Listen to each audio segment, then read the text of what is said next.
अगर वास्तु आपका खराब हो गया तो आप समझिए कि कितना भी आप रह रहे हैं तो वो आपको सही नहीं होगा। सही नहीं होगा। ये बीच से ही कहीं कहीं नाली निकल गया, तो ये वास्तु के हिसाब से सही है? देखिए हम लोग अभी बेसमेंट में, ठीक है, तो बेसमेंट में से मालिक गाड़ी का वॉश करते हैं, कार वॉश करते हैं, इसलिए इस प्रकार से हम लोग क्या है कि ड्रेन आउट करने के लिए जो भी पानी आता है वो ड्रेन आउट करने के लिए ऐसा ड्रेनेज हम लोग बनाते हैं। लेकिन ड्रेनेज बनाने से इस तरह ये जो ड्रेनेज हम लोग दे रहे हैं, इस ड्रेनेज में हमको ध्यान रखना पड़ेगा कि इसका जो भी लाइनिंग है, जैसे आप जो देख रहे हैं आउटलाइन एक ऐसे बना हुआ है और ऐसे घुमा हुआ है, तो ध्यान रखना है कि आप देखिए अभी यहाँ पर है, अब मान लीजिए कि ये आपका अगर ब्रह्म स्थान में आ गया तो फिर ये दिक्कत है।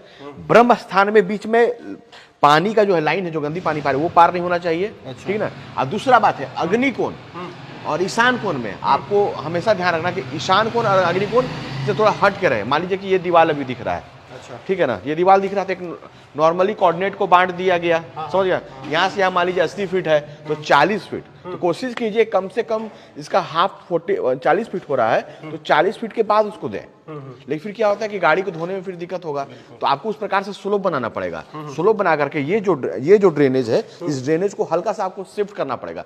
अग्नि कोण और ईशान कोण से गलत, जैसे आपको ऊपर वाला फ्लैट था, ईशान कोण में बाथरूम है, आपको मना कि फ्लैटें चेंज कर दीजिए क्योंकि रेंट में रह रहे हैं। ईशान कोण में बाथरूम नहीं होता है, ठीक है, क्योंकि आप डीजीज को बुला रहे हैं। गंदगी ईशान कोण और अग्नि कोण में नहीं होती, इसलिए ये ड्रेन आउट जो भी बनाते हैं तो उसमें ये ध्यान रखना पड़ेगा इसका जो भी आउटलाइन होगा, ये आउटलाइन मेरा अग्नि कोण से हटा हो, ईशान कोण से हटा हो, और ये जो बीच से जो कनेक्ट हम लोग करते हैं, समझे बात को ना, तो ये मेरा ये ध्यान रखना कि मेरा ब्रह्म स्थान से पार नहीं हो, एग्जैक्ट ब्रह्म स्थान से पार नहीं हो। तो उस चीज का ध्यान रखना, बाकी सब कुछ ठीक होता है। बहुत सारे लोग कहते हैं कि फ्लैट रेंट पे ले रहा है तो उसमें ये सब दोष नहीं माना जाता है। नहीं एकदम, जैसे फ्लैट में आप गए, फ्लैट को आप जिस दिन आप उसको एग्रीमेंट लिए, मतलब किस तरह से आपका ये हो कि अब इसमें रहना है मेरा, क्योंकि अब आपका लाइफ स्टाइल उस फ्लैट से जुड़ गया, आप उसको अडॉप्ट कर लिए, समझ गए बात को ना।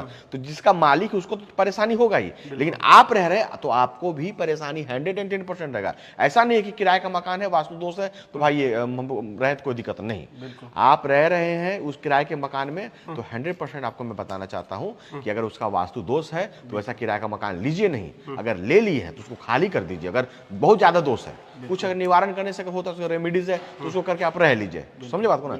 लेकिन आप अगर रह रहे हैं तो किसी का भी मकान हो, आप उसके रेंटर हैं तो आप पे भी प्रभाव 110% रहेगा। अब सब कोई तो नहीं पहचान पाएगा कि कैसे वास्तु दोष है क्या है, तो कैसे लोग जानेगा? कमेंट भी करेगा लोग, नहीं कमेंट करते हैं लोग, कहिए कि ऑनलाइन मुझसे दिखलाते हैं वास्तु, जैसे आप बुलाएं, आप बुला के दिखलाएं। मैंने आपको साफ कह दिया कि आपका जो ईशान कोण का रूम में जो बाथरूम यूज कर रहे हैं, ईशान कोण के रूम में भी रह रहे हैं, उस अटैच बाथरूम दे दिया और कॉर्नर में एकदम वर्टेक्स, आपका जो रूम है उसको एकदम वर्टेक्स में दिया है, समझ आपको ना।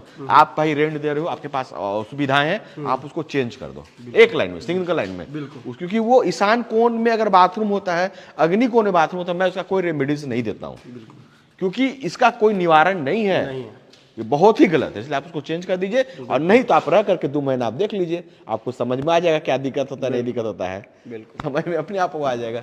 चलिए ठीक है।